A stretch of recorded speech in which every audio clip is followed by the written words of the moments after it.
Sveiki, es esmu Rebaltika žurnāliste Inese Braže, un šī ir rubrika A kas tad tur jauns?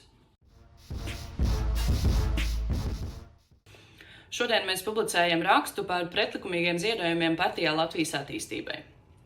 To mēs balstam dokumentos, kurus caur tiesu ieguvām no Knāba. Šie dokumenti iepriekš nebija publiski pieejami, tāpēc partija varēja apgalvot, ka izmeklētāji nav neko atraduši un viņiem rokas ir tīras.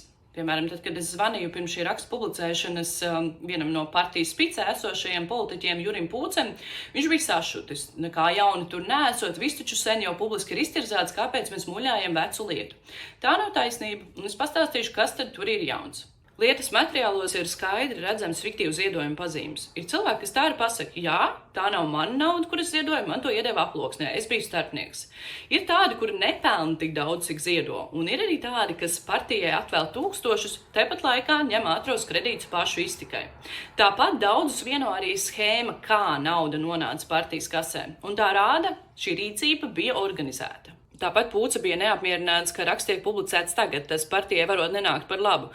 Man atbild uz šo ir nevajag taisīt mēslus, tad nebūs jābaidās, ka tie uzpeldēs, jo nebūs kam. Kā notika šī pretlikumīgā finansēšana un kāpēc nevienam par to nebūs jāatbild, to lasiet rakstā Aploksne bankumēts partija.